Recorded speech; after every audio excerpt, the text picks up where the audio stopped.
السلام علیکم، ادبی نشست میں آپ کو خوش آمدید۔ آج ہم جس ناول پہ بات کریں گے خالد تور کا ناول بالوں کا گچھا۔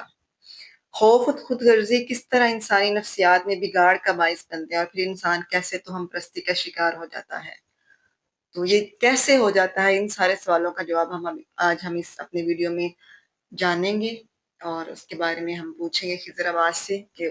اب ان سوالوں کے جوابات جاننے کے لیے تو ہمارے پاس بہت سے ذرائع ہیں، بالخصوص علم کے بہت سارے راستے ہیں، اور آج تک ہم جتنا بھی علم ہے اس کا بنیادی مقصد تو انسان کی زندگی، انسان کی نفسیات، انسان کی معاشیات، غرض کے مرکز جو ہے وہ انسان ہی ہے۔ اور تو جن چیزوں پہ ابھی آپ نے تعارف کے وقت جن چیزوں کے حوالے سے بتایا ہے، تو ان کو آج ہم دیکھیں گے صرف ایک خاص مخصوص ایک نقطہ نظر سے، اور وہ ہمیں ملتا ہے، یہ ناول ہے خالد طور صاحب کا، جس کا عنوان ہے بالوں کا گچھا، اور اسے شائع کیا ہے پاکستان کے انتہائی معتبر اشاعتی ادارے آج نے۔ تو اس ناول کے اندر جو ہمیں انسانی نفسیات کے حوالے سے جو دو مرکزی آپ کہہ لیں کہ موضوعات یا تھیم ملتے ہیں، وہ خوف اور خود غرضی ہیں۔ اب فکشن کے اندر یہ ہوتا ہے کہ نان فکشن میں تو آپ ایک موضوع لیتے ہیں، ایک عنوان لیتے ہیں، اور پھر اس کے مطابق اپنے خیالات کا اظہار کرتے ہیں، لیکن فکشن کے اندر ہم ان چیزوں کو کسی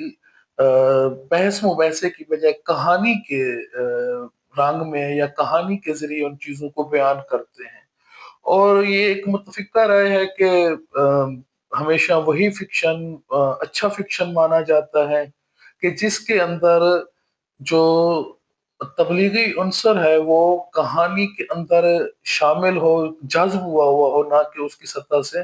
بہر محسوس ہو، کہانی سے ہٹ کر وہ چل رہا ہو۔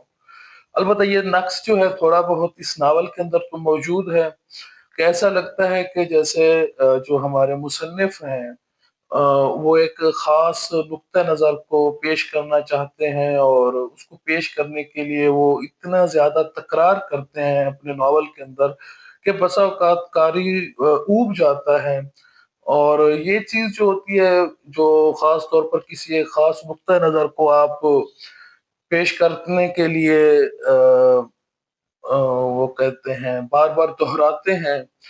تو یہ چیز ایک پروپیگنڈے کا عنصر بن جاتی ہے کہ آپ کسی ایک خاص چیز کے لیے پروپیگنڈا کر رہے ہیں اور کوشش کر رہے ہیں کہ سامنے والے کے دماغ میں یہ چیز انڈیل ہی دیں بس۔ تو لیکن یہ چیز خالد صاحب کے ناول میں اتنی زیادہ نہیں ہے، کہ انہوں نے بڑی حد تک فنکارانہ حد تک کوشش کی ہے کہ وہ اپنی اس نقطۂ نظر کو اور دوسرے اسلوب، فن یا کہانی کہہ لیں تو ان چیزوں کو ساتھ ساتھ لے کر چلنے کی ایک خوبصورت کوشش کی ہے۔ تو اس ویڈیو میں اس ناول کا مکمل احاطہ تو نہیں کیا جا سکتا، نہ ہی اس کی ضرورت ہے، کیونکہ مقصد صرف یہ ہے کہ ویڈیو دیکھنے والے اس ناول سے ایک طرح سے متعارف ہو جائیں، اور پھر ان کے اندر اس کا مطالعہ کرنے کا ذوق پیدا ہو جائے۔ تو اس کے لیے کوشش یہی ہوگی کہ ایک ایسا تعارف ہم پیش کریں کہ جس میں مصنف کا نقطہ نظر بھی سامنے آ جائے، اور سننے والے کے اندر ایک تشنگی بڑھ جائے کہ وہ اس کو پڑھنے کی طرف راغب ہو۔ تو اگر ہم صرف اسی پر ہی بات کریں، جن دو محرکات ہم جنہیں پہلے بھی دہرا چکے ہیں، خوف اور خود غرضی،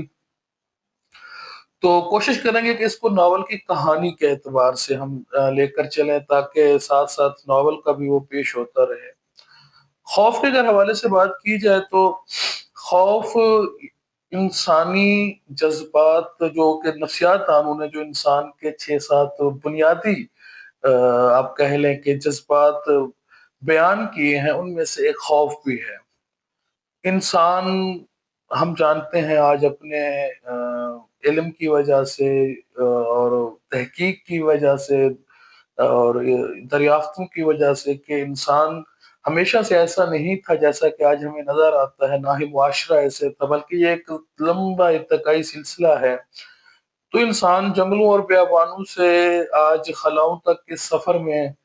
بہت سارے محرکات ہیں بیان کیے جاتے ہیں، مختلف شعبہ جات کی نقطہ نظر سے، کہ بھی انسان نے آخر یہ ترقی کیوں کی، کیسے کی، کیا وجوہات تھی۔ جیسے ہمیں کہیں پڑھنے کو ملتا ہے کہ بچوں کی پرورش، کیونکہ انسان کا جو بچہ ہے وہ پیدا ہونے کے بعد ایک لمبے عرصے تک اس کو نگہداشت کی ضرورت ہوتی ہے،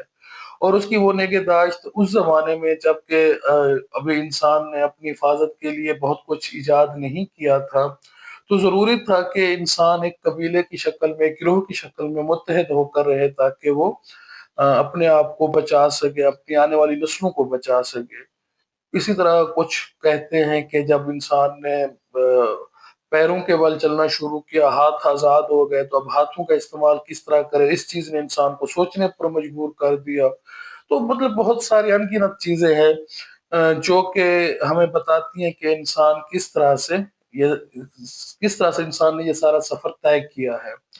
تو ہم ان ساری چیزوں میں ایک چھوٹا سا وہ لے لیتے ہیں اپنے اس ناول کو کے نقطہ نظر کو پیش کرنے کے لیے، یا ناول تک پہنچنے کے لیے ہم یہ کہتے ہیں کہ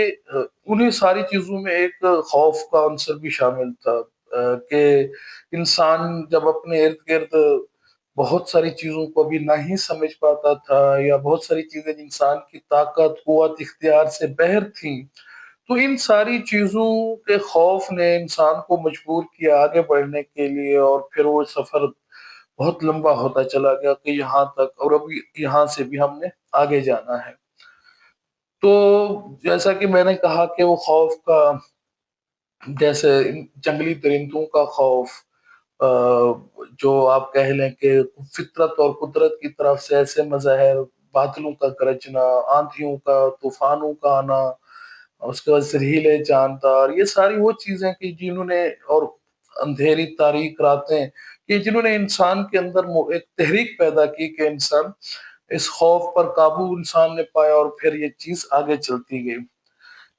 زرعی معاشرے میں تو خاص طور پر ہم دیکھتے ہیں کہ انسان، کیونکہ جب انسان نے زراعت شروع کی، ہم پڑھتے ہیں تاریخ کی اور تحقیقی کتابوں میں کہ زرعی معاشرے میں انسان کا جو مکمل انحصار تھا، انسان کی بود و باش کا، وہ اب ماحول اور موسم پر تھا۔ فصل اچھی ہو اس وقت جب سورج، ہوا، پانی، بارش، ہر چیز سازگار رہے۔ اگر ان میں سے کوئی ایک چیز بھی بگاڑ کا باعث بنے تو پھر وہ فصل کے لیے تباہی لاتی ہے، اور پھر بھوک اور قحط اور پھر دوسرے مسائل جنم لیتے ہیں۔ تو اس سارے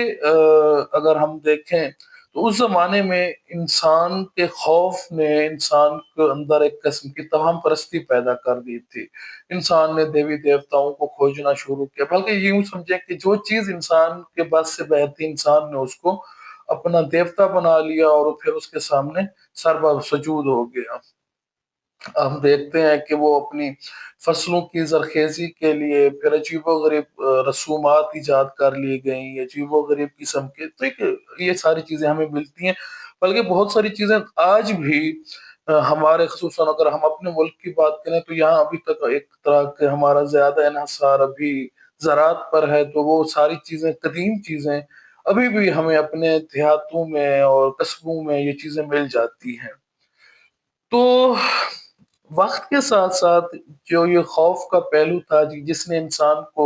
توہم پرستی کی طرف دھکیل دیا، تو آج کی 21ویں صدی میں بھی یہ چیز انسان کے، ہو سکتا ہے کہ ہم نے شعوری طور پر اس پر فتح حاصل کر لی ہو، لیکن لاشعوری طور پر آج بھی یہ ایک ایسا کانٹا ہے کہ جو نکل تو چکا ہے، لیکن اس کا کچھ ٹکڑا ٹوٹ کر ابھی بھی ہمارے جسم کے اندر ہے، جو کہ ہمیں اب بھی ہمارے اندر درد پیدا کرتا رہتا ہے، اور ہمیں اپنے ہونے کا احساس دلاتا رہتا ہے۔ پھر یہیں پر ایک ایسا طبقہ وجود میں آتا ہے کہ جن کا سارا، آپ کہہ لیں کہ زیست کا انحصار جو ہے وہ اسی چیز پر ہے کہ وہ کس طرح سے انسانوں کا استحصال کریں، کس طرح سے انسانوں کو لوٹیں، کس طرح سے انسانوں کو نچوڑیں۔ اب وہ ان ساری چیزوں کے لیے وہ انسانی نفسیات کے وہ بہت اچھے پارک ہوتے ہیں، اور خوف کا وہ بہت زیادہ سہارا لیتے ہیں، انسان کو، خوف کو اور زیادہ بڑھاوا دیتے ہیں۔ ہو سکتا ہے کہ انسان خوف اور تہم پرستی سے آزاد بھی ہو جاتا، جب سے سائنس ٹیکنالوجی کی ترقی نے یا علم نے انسان کو بتایا کہ ہر چیز جو واقع ہوتی ہے اس کے پیچھے کوئی سبب ضرور ہوتا ہے. ایسا نہیں ہے کہ آسمان سے اچانک ٹپک پڑتی ہے، بلکہ اس کے پیچھے ایک پورا ایک سلسلہ ہوتا ہے. تو ہو سکتا ہے کہ انسان ان ساری چیزوں پر قابو پا لیتا ہے، لیکن وہ ایک طبقہ جو اس کا انحصار اسی چیز پر ہے، تو وہ نہیں چاہتا کہ انسان اس چیز سے مکمل طور پر آزاد ہو جائے. تو وہ کہیں نہ کہیں ہمیں یاد کراتا رہتا ہے، یاد دلاتا رہتا ہے اس قدیم خوف کی، اور پھر اس کی بنیاد پر وہ ہمیں لوٹتا ہے. وہ اپنی عیاشی، سامان نشاط اور ان ساری چیزوں کا اہتمام کرتا ہے. اگر ہم اس ناول کے نقطہ نظر سے بات کریں، بالوں کا گچھا، تو اس میں ایک جو مرکزی کردار ہے ہمارا، وہ ایک 9ویں جماعت کا طالب علم ہے جو کہ چکوال سے سرگودا کے ایک نواحی قصبے میں اپنے بھائی کے پاس گرمیوں کی چھٹیاں گزارنے کے لیے جاتا ہے. اس کا بھائی جو ہے وہ وہاں پر وہ ویٹرنری ڈاکٹر ہے، جسے ہمارے ہاں عام زبان میں ڈنگر مار ڈاکٹر بھی کہا جاتا ہے. تو اب یہاں پر تھوڑا ایک جو ناول نگار نے کافی زیادہ آپ کہہ لیں کہ ایک مبالغہ آرائی سے کام لیا ہے کہ ایک 9ویں جماعت کا طالب علم ہے، لیکن وہ اس کے عمل سے، اس کی زبان سے وہ اتنے بڑے بڑے فلسفے بیان کر رہے ہیں، اتنے بڑی بڑی چیزیں پیش کر رہے ہیں کہ جو تھوڑا ہضم کرنا مشکل ہوتی ہیں. لیکن ناول کے آخر تک آتے آتے انہوں نے پھر اس چیز کو اس طریقے سے سمرائز کیا ہے کہ ہم اس چیز کو وہ جسٹیفائی کر سکتے ہیں. وہ آخر میں ہم کرتے ہیں، دیکھتے ہیں، اس پر بھی بات کریں گے. تو اچھا، تو ہم کہاں تک کہانی کی بات چل رہی تھی. تو وہ جو طالب علم ہے 9ویں کا، اور وہ اپنے بھائی کے پاس چھٹیاں گزارنے جاتا ہے سرگودا کے ایک چھوٹے سے قصبے میں، جہاں پر اس کا بھائی جو ہے وہ ویٹرنری ڈاکٹر ہے. اب وہاں پر اس کے بھائی کے گھر میں ایک عورت کام کرتی ہے جو کہ بیوہ ہے. تو اس کے وہ چھوٹے بچے کو دیکھتا ہے جس کا سارا سر گنجا ہے، لیکن اس کے بالوں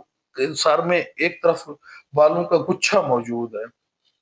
تو وہ وہاں پوچھتا ہے لوگوں سے کہ اس کا کیا مطلب ہے کہ پورا سر گنجا اور تھوڑے سے بال باقی رکھے ہوئے ہیں. تو وہ وہاں پر ان کو بتاتے ہیں کہ یہ رق ہے. میرے خیال میں اگر میں غلط نہیں سمجھ رہا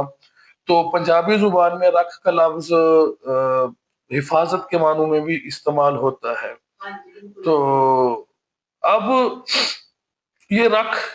کس کی ہے، کس طرح سے یہ پھر کہانی آگے چلتی ہے، تو اسے پتہ چلتا ہے کہ یہاں پر ایک پیر صاحب ہیں جن کا بہت بڑا دربار ہے، جو کہ نسل در نسل یہ پشتینی ایک سلسلہ چل رہا ہے. تو ان کے بقول کہ ایک کالی بلا ہوتی ہے، ایک بدروح ہوتی ہے جو کہ 5 سال 4 سال کی عرصے تک بچوں کی جان لینے کے در پہ ہوتی ہے. اب اگر اس کالی بلا سے محفوظ رہنا ہے، اس سے اپنی جان چھڑانی ہے، تو بالوں کا یہ گچھا رکھنا پڑے گا. یہ پیر صاحب کی طرف سے رکھ ہوتی ہے، اور جب بچہ ایک خاص مدت تک پہنچ جاتا ہے تو پھر وہ پیر صاحب کی یا ان کے کارندوں کی موجودگی میں وہ بال کاٹے جاتے ہیں، اور پھر ان بالوں کو تولا جاتا ہے. تو اس کے برابر والدین اپنی استطاعت کے مطابق پیسے، سونا، چاندی نذرانہ دیتے ہیں. تو یہاں سے وہ شروع ہوتا ہے ناول نگار کا نقطہ نظر. تو وہ ہمیں بتاتا ہے کہ یہ خوف کی مطلب ایک ماں کے لیے اس سے بڑا خوف کیا ہوگا کہ اگر اسے یہ بتایا جائے کہ ایک نادیدہ چیز ہے، ایک نادیدہ شے ہے، ہستی ہے، جو اس کے بچے کی جان لینے کے پیچھے پڑی ہوئی ہے اور اس کے بچے کو مارنا چاہتی ہے. تو وہ اس کے بچے کی جان لینا چاہتی ہے. تو اب اس خوف سے بھی فائدہ اٹھاتے ہیں، اور اس ماں کے اندر اس طرح کی توہم پرستی کا پیدا ہونا یقینی ہے، کیونکہ جو خوف ہے وہ خام خواہ انسان کو توہم پرست بنا دیتا ہے. تو اب وہ جو کردار ہے جو کہ ہم جس کی بات کر رہے ہیں، جو ایک یہاں سے مرکزی کردار ہے ہمارے ناول کا، تو وہ وہاں پر سب کو سمجھانے کی کوشش کرتا ہے کہ یہ توہم پرستی ہے، یہ ایک بے معنی خوف ہے کہ اس کا کوئی نتیجہ یہ خالصتاً جو پیر صاحب ہے انہوں نے اپنی حکومت، اپنا اقتدار قائم کرنے کے لیے یہ خوف یہاں کے لوگوں کے ذہن میں انڈیلا ہوا ہے. لیکن کوئی بھی، جیسا کہ ہمارے ہاں ہم دیکھتے ہیں کہ کوئی بھی اس بات کو ماننے کے لیے تیار نہیں ہوتا. اب وہ اپنے اس بات کو ثابت کرنے کے لیے وہ کیا کرتا ہے کہ وہ ایک دن اس بچے کے بالوں کا وہ گچھا کاٹ دیتا ہے تاکہ وہ دکھا سکے کہ بالوں کا گچھا یا رکھ ختم ہونے کے بعد بھی بچہ اسی طرح صحت مند ہے، تندرست ہے۔ کیونکہ وہ بیچ میں ہمیں یہ بھی بتاتا ہے کہ ہر چیز سے زیادہ جو طاقتور ہے وہ خدا کی ذات ہے، وہ فطرت، وہ قدرت ہے کہ جو باقی ساری چیزوں سے بالا تر ہے، اور وہ بچے کی حفاظت کرے گی، نہ کہ کوئی پیر یا پیر کا کوئی کارندہ۔ اب بچے کی ماں جو کہ ڈیفینیٹلی پیر صاحب کے چنگل میں پوری طرح پھنسی ہوتی ہے، باقی گاؤں کی دوسری ماؤں کی طرح وہ اس کو بد دعائیں دیتی ہے اور اس پہ لعنتیں بھیجتی ہے اور روتی پیٹتی ہے۔ اس کا بھائی بھی پریشان ہو جاتا ہے، باقی سارے گھر والے بھی، کیونکہ ان کو یہ خدشہ ہوتا ہے کہ اگر یہ بات پہر کسی کو پتہ چل گئی تو پھر لوگ جتھے کی شکل میں ہجوم بنا کر اس کو جان سے مارنے کی کوشش کریں گے، اور اگر پیر صاحب کو پتہ چل جاتا ہے تو وہ اپنی اس اقتدار کو بچانے کے لیے ہر حال میں یہ کوشش کریں گے کہ کسی طریقے سے اس لڑکے کی جان لی جائے جس نے اس کی بچے کے بالوں کی راکھ کاٹی ہے۔